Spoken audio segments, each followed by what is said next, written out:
website called comiccon.com, and I'm a former editor at Dark Horse Comics. Also, still edit some horror comics, and it's a huge honor to be here with Mr. Miller today. I don't think I do justice giving any kind of specific introduction to the impact he's had on comics. He's worked with characters from both Marvel and DC to such an extent that I would say the DNA is there, everything you see right now. Basically, that's the reach. And also with his own creations, his own series. And I know talking to comic artists, the influence that he's had on the diverse art styles that we see now that used to be so hard to find. So, just thank you so much for coming out to Denver. Is this your first trip to Denver Comic-Con? No, I think it was your last year. You were here last year too? Well, thank you for coming back. I guess it didn't scare you off. Oh, no. Even though I've noticed that Denver people are really mean, really impolite, and don't like to talk to people. You know, most unfriendly bunch of people I've ever met. You're a brave man. I'd like to ask you, if you don't mind, what about comics grabbed you as a young person and fascinated you to the point that all these years have gone by and you haven't given up in disgust or walked away? That, you know, there are a lot of difficulties in creating comics. It's a hard medium. It's a lot of work. It's funny that you say that, because exactly what attracted me to comics is that it's such an easy medium to approach. You go look at movies or TV shows, and you go, oh, these things happen. They're magic. They're impossible. You look at a comic book. Boy, somebody picked up and drew this stuff. And wow, if you want to set a story somewhere, you can set it anywhere. And have anything happen. And all you gotta do is draw it. Of course, that was me at 5 years old. I had encountered the notion.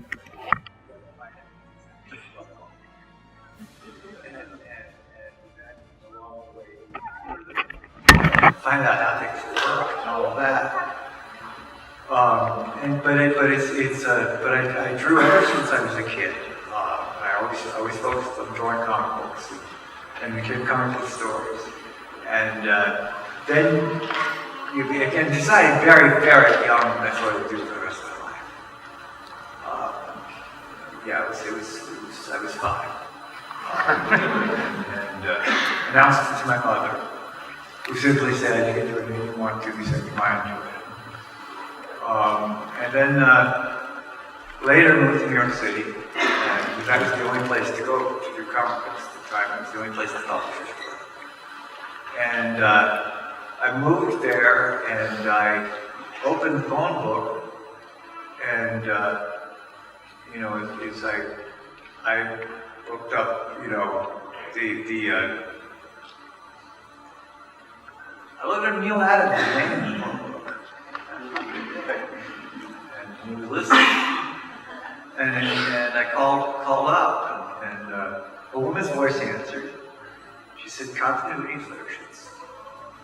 And I said, I'm a newcomer and a cartoonist wanting to draw comic books, and I'd like to have a meeting with Neil Adams. And the young woman's voice said, "Dad!"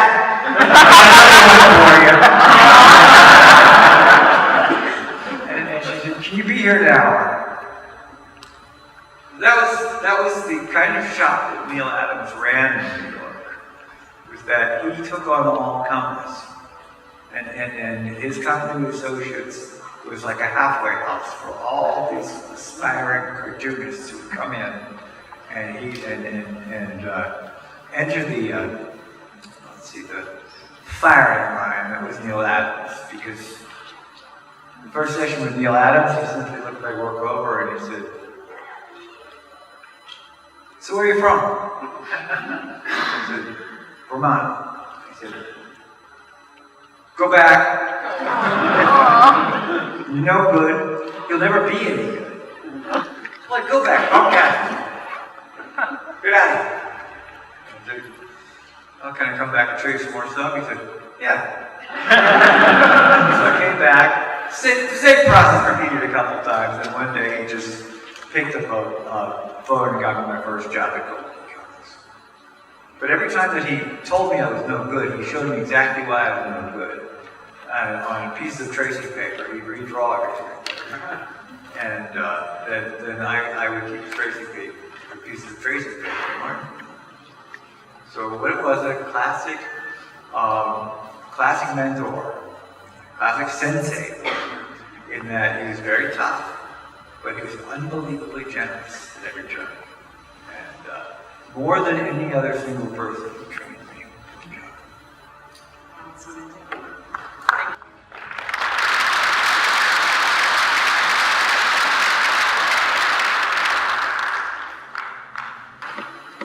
Frank, in terms of what you were reading when you were younger, and even as you've moved through the field of comics over the years, are there comics creators you look back to and really admire or wanted to be like as a reader who were kind of moved by their work? Oh yeah, as a kid growing up, I was I grew up reading like Superboy League and superheroes and stuff, and I didn't know who Kurt Swan or was, or any of the people involved back, because I don't remember there being credits in the books. But it was when Marvel Comics came along and they put their names on them. Stan Lee's name was everywhere. And but there was Steve Ditko with his weird, quirky, wonderful urban artwork. And there was the powerhouse of powerhouses, Jack Kirby.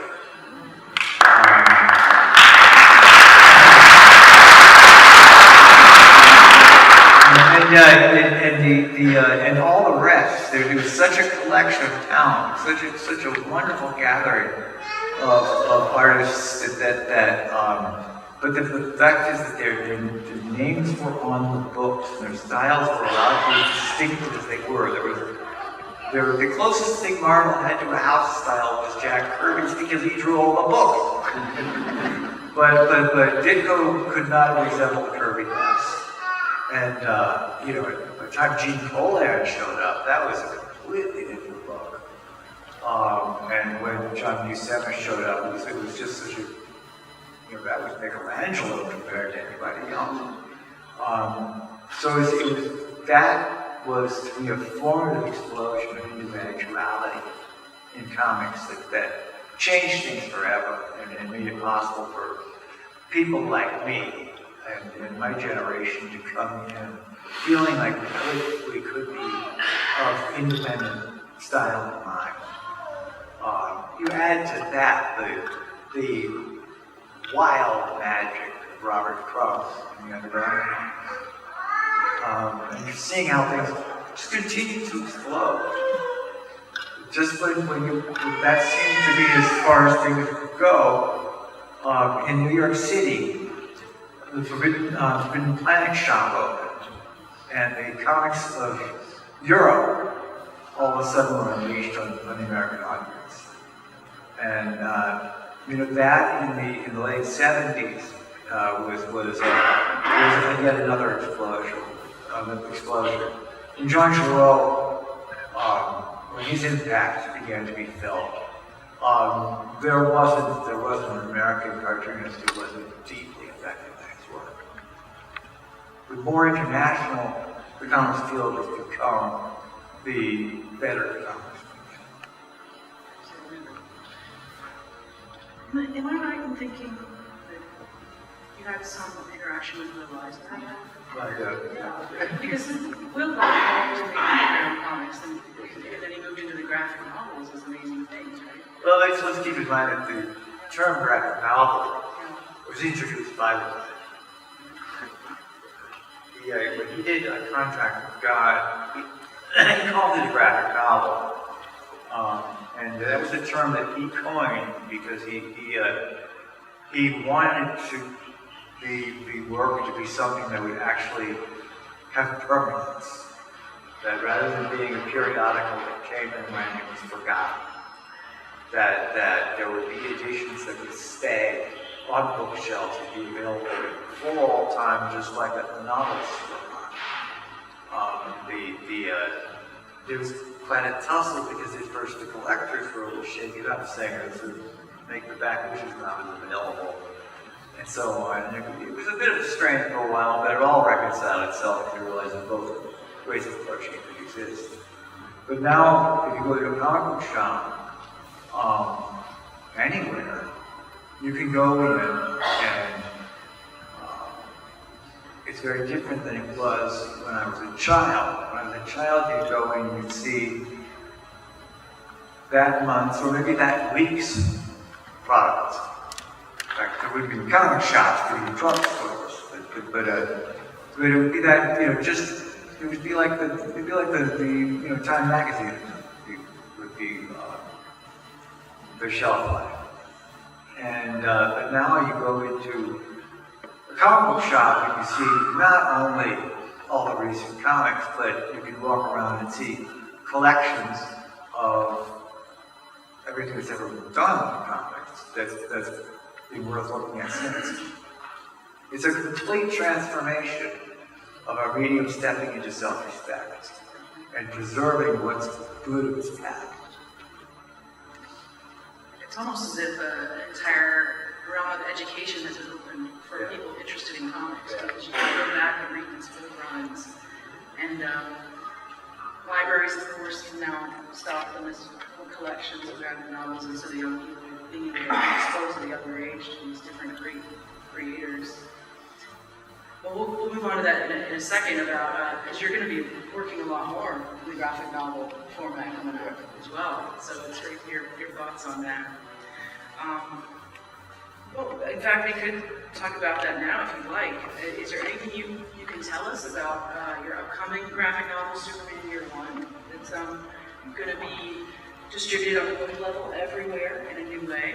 And given the title, I think in fans' minds they're going to wonder what the connection is between that and Batman Year One. Yeah. Anything that's not spoilery you can share with us?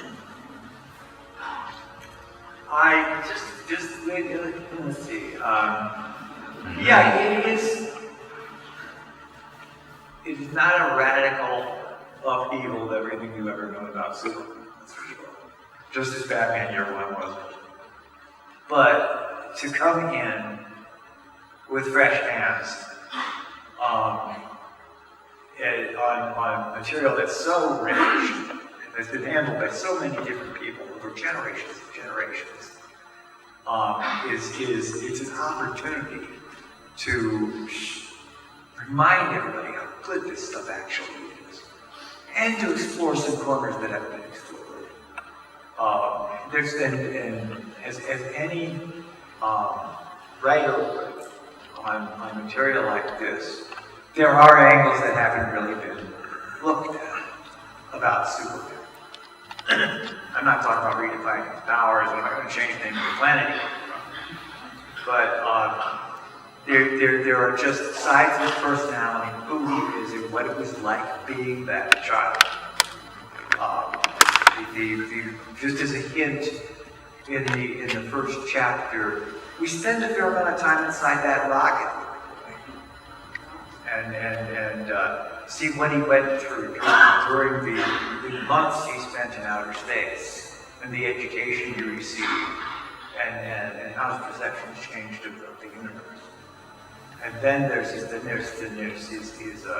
symbolic birth on Earth, as the rocket crashes to Earth. He's discovered by Paquette. All of this is material to me that's extremely emotionally charged and rich, that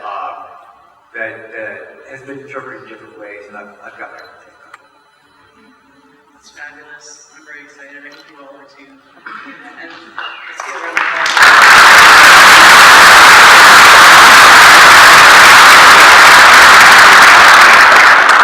And the way that the book is going to be distributed is such, I think, that it's not going to be hard to find. If you know this book, you're going to be able to get this book. And that's something neat about this incentive PC is doing at the moment toward graphic novels in the book market. Availability has never been better for people to get things. What is the appeal for you of working on origin stories then in this book and others? Because you do have an interest, I think, to commit so much time and energy to. Yeah, with Daredevil, with that. Yeah. It's well,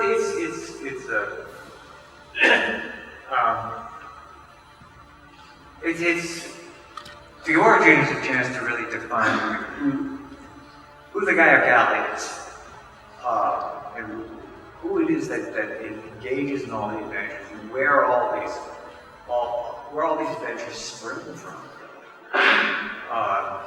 Why is Daredevil a man without fear? And what is that? It's like in some hands he's just this guy who's just who's just angry all the time. And in others he's just sort of a dad figure and all that. And in Superman's case, you gotta look at it and look at what is this guy? And it's worth a book to examine that and then see how he got there. Because you've got an alien on Earth who's raised by very, very traditional Earthlings who are very profoundly, family and community-oriented beliefs, and he has two foundations, but the first foundation is tragic. And the second one is very, very much based in a loving, nurturing environment. And it's also someone who's possessed of unspeakable power. And what does he do with it? How does he become such a good man that he manages the power so well? All of this is just great storytelling. Thank you. A lot of the things that you mentioned are things that have occurred to me when I've been reading Superman stories that I felt weren't fully answered. Yeah.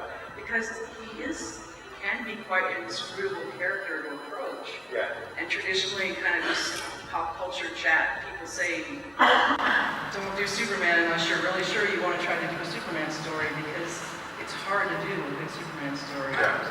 He's hard to know in some ways. Yeah. Yeah. Well, that's I think part of what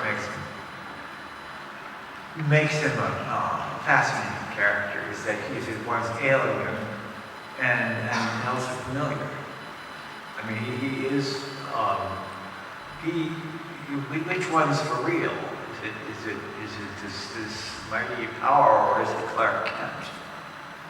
I think one of the defining portraits of Superman was Chris Reeves in the first Superman movie, because I had always wondered about the Clark Kent persona and such, and then I realized, yeah, this unbelievably mighty, powerful guy might just be a bit of a geek. Among normal people, because he's just strong ball. And he knows like way too much, but he hasn't been socially acclimated like most people. There's always been something about him that's a bit apart from us. So that to me is a very instructive portrait of Superman. When we do these things, we've got to be aware of how they've been shown in other media. Because Superman's been treated particularly well. You look at the old George Reeves TV series, which some of you may have heard about from your grandparents. That was a wonderful portrait of him too. It was a real straight-ahead good guy, Superman, but it was also a Clark Kent who was not the meek-mild mannered Clark Kent that we got later. The George Reeves Clark Kent was one who was. There was one point in which I think Lois remarked, "How you know Kent?" Like, you just expect him to fly off the handle and go to the face of danger. So there's lots of room to play with all these characters. The underlying theme of Superman has to be and always is heroism. He's a man who does the right thing because it is the right thing. Thank you. You mentioned this in passing, but so you do think that there have been kind of different takes on Superman over the Did any of that inform you, or did you try to sort of create your own essentials for the character? Oh, they a lot of them inform me. Actually, I've read comic books since I was a little kid, especially Superman. But there's been certain ones that have jumped out and meant the most to me. I think if I had to name one that meant the most to me, It would be the Flash Brothers cartoons because they were so direct and simple. And that Superman had the level of power that I liked the most. Because he wasn't God. But he was a lot stronger than the rest of us.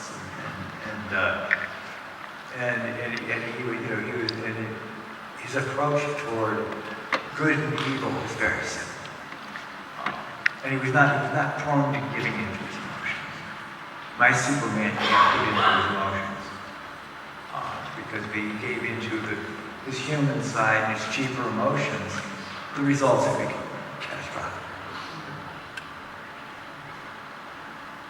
That's fascinating. Is it true that there might be a future for Superman Year One and on the screen? Ooh, You know? let's not get ahead of ourselves. Here's rumors. A lot of the reference points that you brought up have been in TV and film. sure. And now, of course, with the technology and things like Blu-ray and all this, these older visual media can be captured and remastered and brought to new audiences, Yeah. so they can also make that part of their mythology as well. Well, you're also going to be working in the graphic novel format for your Carrie Kelly Oh, yeah. with DC, and this is part of an incentive to work on young And adults. Ben Caldwell. Yes. Yeah. To work on young adult books, to reach out and have different age groups. Now, the Superman book we were just talking about, I think it's going to be listed under a Black Label category for DC, which is more adult. But then we're going to have this young adult category as well. Can you talk a little bit about how that came about, that project, the Carrie Kelly book? Well, it's one of those cases where we all got talking. Dan DiDio, because he's got a wonderful, I think he's got a wonderful vision for the company in terms of expanding it in very healthy ways. Because for a long time, comics in general had been working toward pleasing an ever-shrinking audience more and more. And I think that led to where we had platinum editions all over the place. Comic books that, were worth $100,000, nonsense like that. That led us to a near collapse. And I think that this is part of a much healthier movement to come up with comic books that are going to bring new people in as readers. And, for most people, you can come into comic books, you can come in at a pretty young age. Before you get into the notion of separating words and pictures so much, and when striking, colorful images are going to attract you. And so it's I remember the big motto for a long time was comics aren't just for kids anymore, and there'd have to be some counter motto that would suggest that they aren't just for adults anymore. And I think it's a very good initiative on Dan's part to start pushing this stuff. I'm very, very glad you're part of it. Yeah, I've seen a lot of movement in DC in that direction. If you're here at Denver Comic Con, you know that Pop Culture Classroom is a big part of this show, and librarians and educators are here at this show and heavily involved in the programming. We've got a lot of allies, the librarians and the school of librarians too, making sure that these books are going to be available for young people. Well, you mentioned earlier that you liked simplicity and directness in some of these Superman stories. Is that the kind of thing you're thinking of when you're working on a young adult book? Something different? Oh yeah, with Carrie Kelly, and in particular, she is young, and this is you know, this is Carrie Kelly, who's you know, very young in the story, yeah, her approach is going to be, I mean, Batman in the Carrie Kelly story, Batman is going to be like a little too big for the book. It's from her perspective. And Batman's a really big guy. And so this childlike perspective is excessive.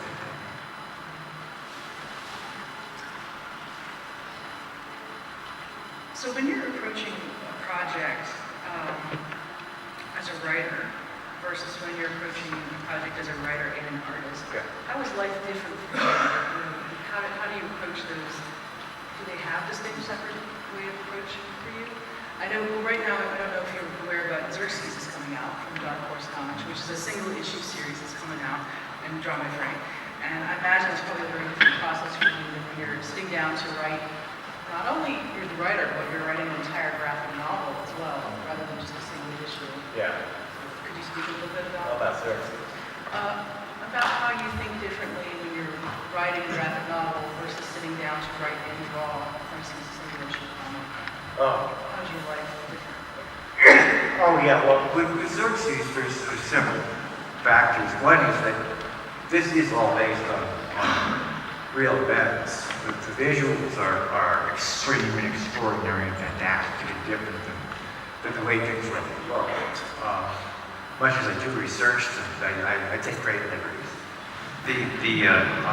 But it still, it all does get back to what really happened. You know, there really was a battle at Gargamel, you know, and all of that. But when it comes to Superman, the guideposts are very different and much more fluid. There has to be a planet Krypton, there's got to be a Lois Lane, there's got to be a Daily Planet. But after that, it does start to get into what do you want to take from and keep? Because there's just so much over, you know, how many billion years they've been publishing Superman. There's so much material, there's so much just like lousy that you want to pick the good stuff. You want to bring us some new stuff and have it come out as a coherent unit that will be really good to read. And beyond that, of use. With Batman Year One, that was an extreme effort toward distilling it down to the essence of what you needed to have one book that would introduce you to Batman. And sort of like shape the memory of that old TV show.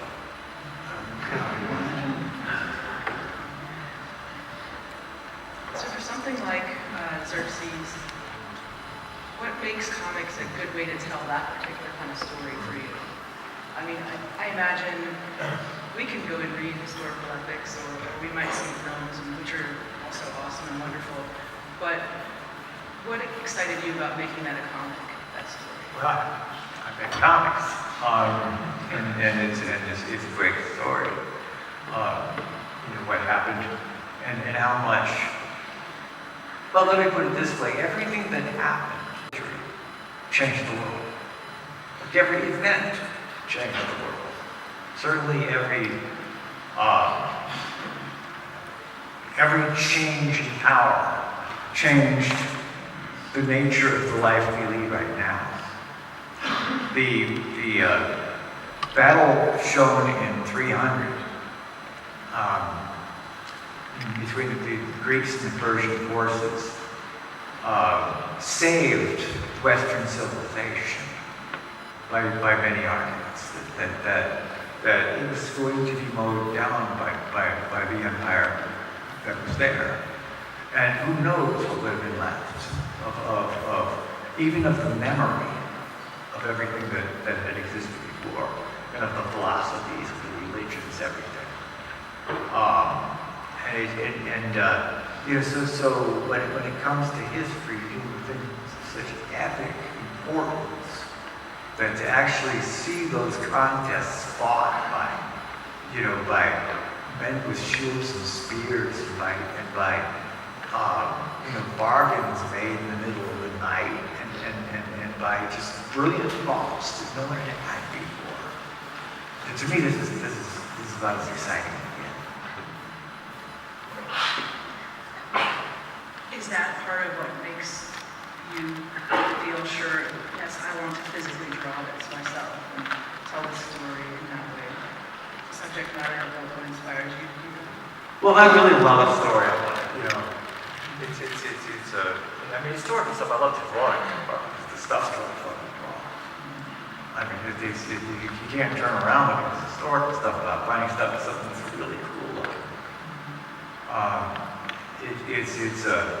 But yeah, I mean, I love the high drama and all of that. I got a very operatic kind of mind that loves to embrace the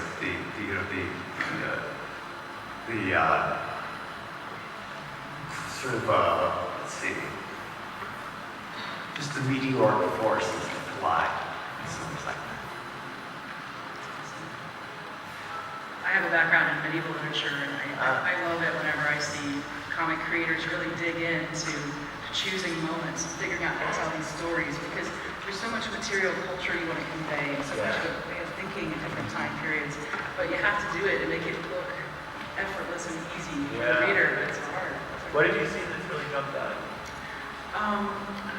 There's a version of Beowulf by David Ruben. Ruben.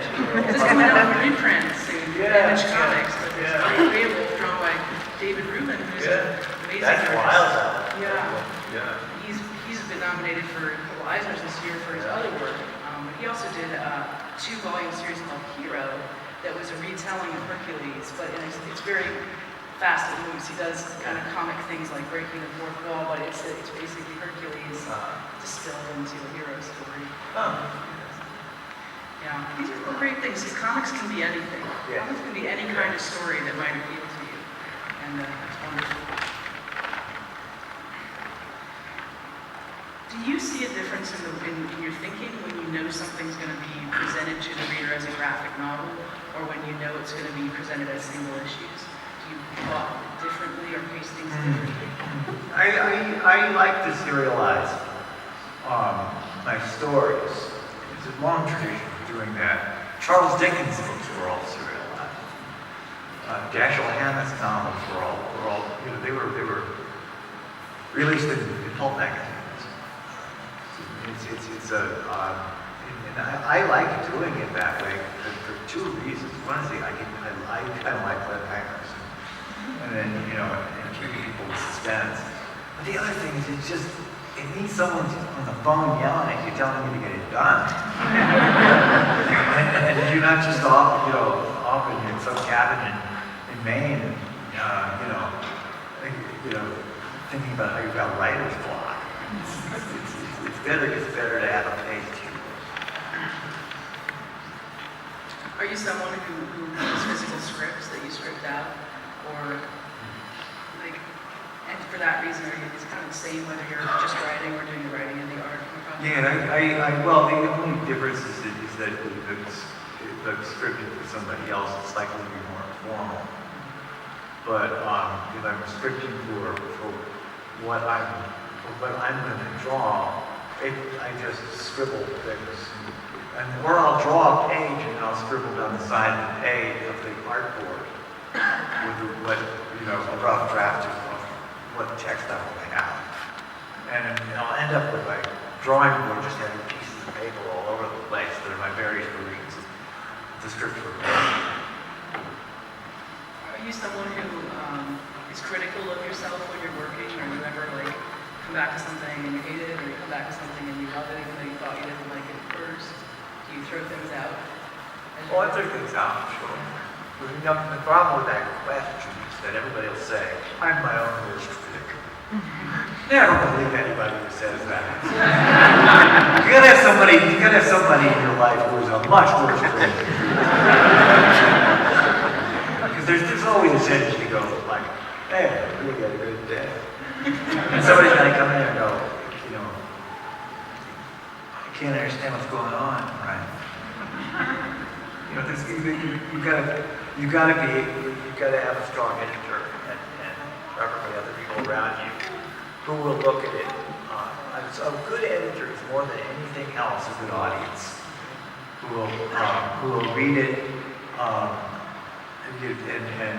and just react like I'm a little confused here, or you know, Frank. I don't know one time a good friend of mine once was reading my story, and he said, "You know, I'm having a real hard time caring about these guys." 300, I knew I was in trouble. And I went back to work on it.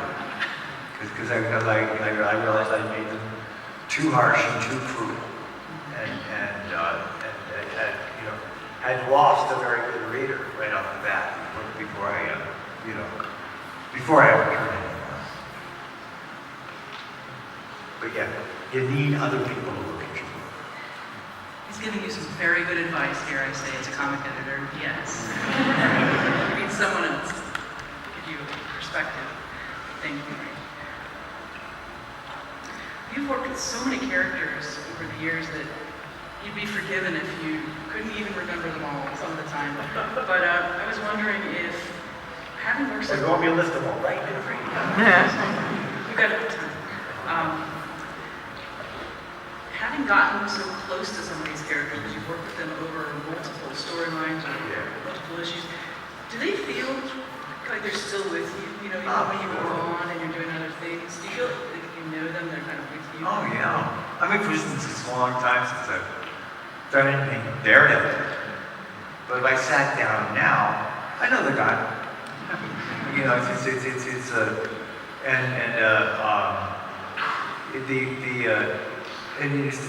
got a good sense of his faults. And I definitely know how to piss him off and how to trick him. and how to completely fool him.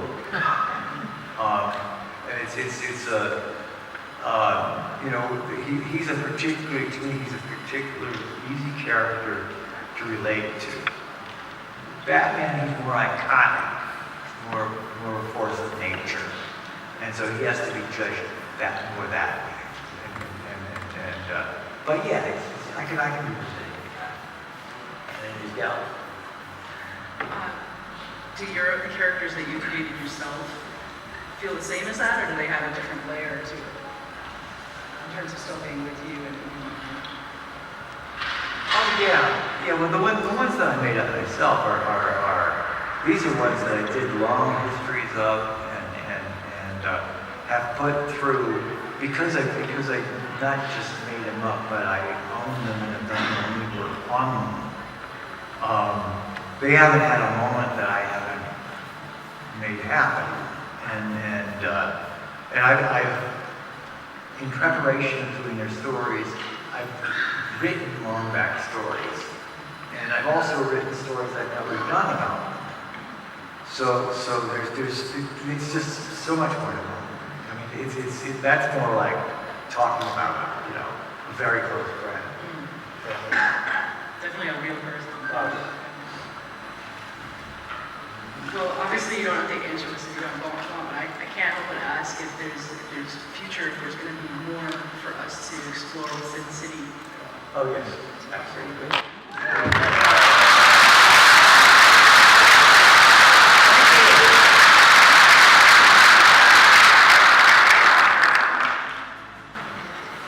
Is there anything about where new work would fit in the timeline that you could reveal? Is it be back in the earlier days? Oh, Sin City? I have two set in the past.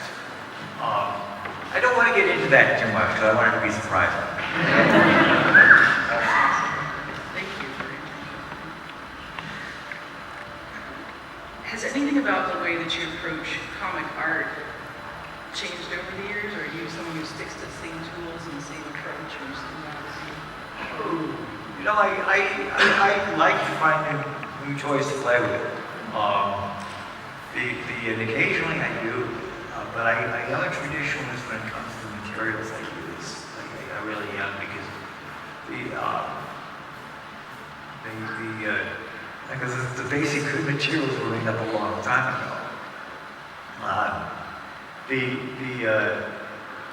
talking about just the technique and that sort Sure, of thing. yeah, what you're using to make the art. Yeah, I don't often come up with, find like, a new ink that's a breakthrough or anything like that. But you never know. Stuff will pop up. And sometimes I'll be in love with technique and somebody will point out to me that I'm overusing that one. It's kind of like sticking out too much. I can fall in love with toys, but no, I haven't really run into anything that's transformed the way I work. The tools I use, the materials I use are pretty traditional. They're the same ones that were used by people, in the 1920s. Great. Well, we'll finish up in just a minute, but I was wondering, you mentioned earlier how it inspires you, the idea of being able to reach more audiences with comics and through the book format too. What do you hope that comics will look like in a few years, 10 years, 15 years? What are your hopes for comics medium out in the world? Well, I guess I want it to be all round and reaching people of much wider interests.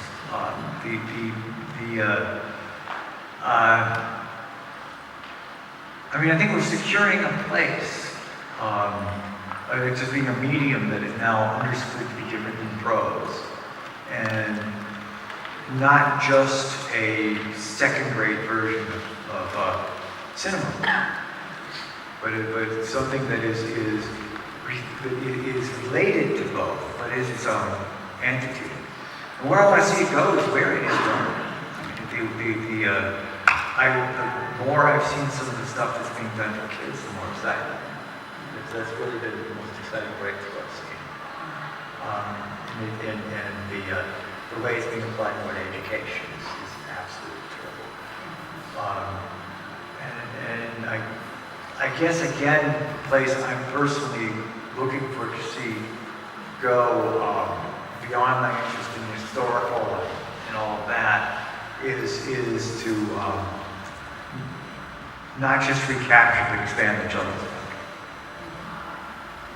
At this point, I have to say that we just had the first Excellence in Graphic Literature Awards here at the convention, and 75% of the categories are in children's categories. So many more opportunities for recognition for people working in those sort of fields. And that's just the first year as we're going, and hopefully expanding. So keep in mind that some of the best comic art techniques and some of the best illustration that we've ever seen came from classic children's books. And what's happening in Kid Lit right now is just a wonderful explosion of talent. It's been a joy to discover that. There's so much to explore, so we would sure encourage you to just keep exploring and looking, no matter what age level you are, looking and reading, finding those new influences. Well, Frank, thank you so much for being here with us today. Give a round of applause for